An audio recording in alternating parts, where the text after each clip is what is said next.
Julia, this is Edward and Hannah. Hi. Hello. Marissa couldn't come tonight. Welcome to the group, Julia.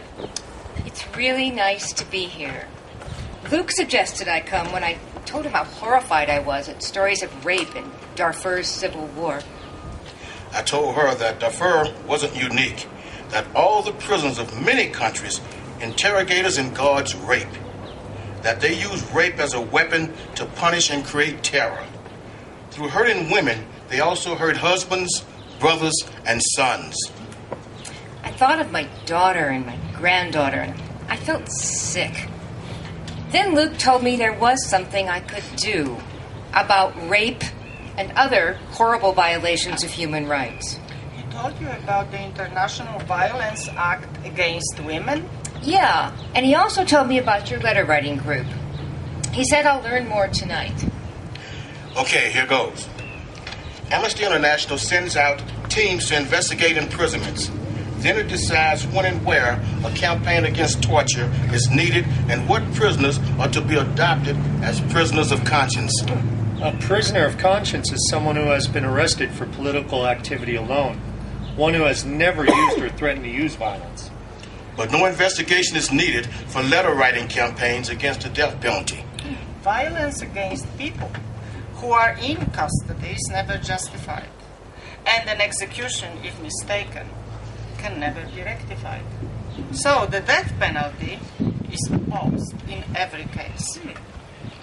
Once an investigation has verified that a prisoner is political and nonviolent, Amnesty sends out information and calls on folks to write letters to government officials. We ask that due process, good treatment, and speedy trials be assured. Many people now use the internet, but we find that getting together once a month helps us write more personal letters. Handwritten and hand-addressed letters have a greater effect. The only rule is to stay polite and use formal address. Dear honorable, despicable dictator, I would very much appreciate if you would stop pulling out the toenails of Jane Doe. It would also be lovely if you'd put clothes on her before chaining her to her cell wall. Hey, take everything Edward says with a grain of salt, Julia. Now back to our cases for tonight. Political prisoners in Burma, Nigeria, and Honduras, and an urgent death penalty plea in Georgia. How come we don't just write on behalf of our own political prisoners? We could, and sometimes do. But, as its name suggests, Amnesty International prefers international pressure. It lessens charges of party politics and increases the moral power of the letters. Amnesty members in other countries write to the White House. They've been writing Dear Despicable Dick letters for years. Even though our own despicables seem to care nothing about international opinion, government officials in most countries pay attention when it spotlights them. Yes. Did you read the letter from the Sudanese journalist held for 6 years at Gitmo? No. It's on the Amnesty website. 20,000 letters from all over the world helped get him released. Oh, wow. And caused prison officials to treat him better. The guards told him they could see he was someone who mattered. Okay, back to our cases for tonight. Write as many letters as you can. Then we'll address the envelopes. Julia, why don't you look over Hannah's shoulder while she writes her first letter so that you can get the hang of it. Okay. Your Excellency, I'm writing to you to ask for the release of Patrick Okorafor, currently in Aba prison, despite his sentence being declared illegal by the High Court of Nigeria years ago. Patrick Okorafor is the victim of miscarriage of justice. He was arrested at age 14 and sentenced to death at 16, contrary to Nigerian law and international standards, which forbid sentencing children to death. There are reports that he is ill-treated. He has said that the police hanged me and beat me and pull my teeth out with pliers. The conditions are very bad for my health. I have acute asthma attacks that even prison authorities describe as frequent and life-threatening. Patrick Okorafor, who has spent almost half his life in prison, has always claimed he is innocent. I appeal to you to uphold the rule of law and respect for human rights.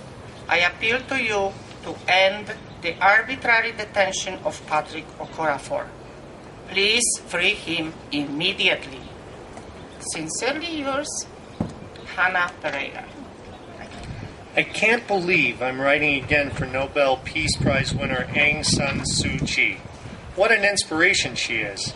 Never giving in, spending 13 of the last 19 years locked up rather than give up her struggle to bring democracy back to Burma. Dear Foreign Minister Nhan Win, I write to you out of deep concern at the recent detention of Aung San Suu Kyi. I urge your government to show its commitment to human rights. Please order the immediate and unconditional release of Ms. Suu Kyi and other prisoners of conscience. I thank you for your attention to this matter, and I look forward to your reply. Sincerely, Edward Mitchell. Hey guys, what do you think of this? Dear District Attorney Larry Chisholm, I am writing to urge you to use your authority as District Attorney to prevent the execution of Troy Davis and reopen the investigation in his case. Mr. Davis was convicted almost solely on the basis of witness testimony. No physical evidence ties him to the crime. 7 witnesses have recanted or changed their trial testimony. They claim they were coerced by police. Only 2 have not recanted, and one of them is an alternative suspect for the murder. As a result, serious doubts about Mr. Davis's guilt remain unresolved. The execution of Troy Davis without proper review of his claim of innocence would severely undermine public confidence in our criminal justice system. In the interest of justice and fairness, I urge you, reopen his case. Ensure that an execution does not take place on your watch. Sincerely, Julia Cullen. Great. That's good, Julia. Good. Look, if you get a chance, you check out Troy Davis's website. There's a statement by him that's truly inspiring. I cannot answer all of your letters, but I do read them all. I cannot see you, but I can imagine your faces. I cannot hear you speak, but your letters take me to the far reaches of the world. I cannot touch you, but I feel your warmth every day.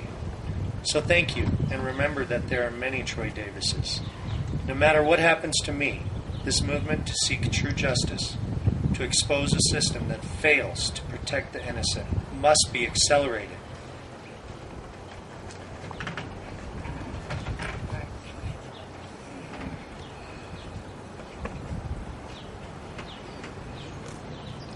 Look at the time.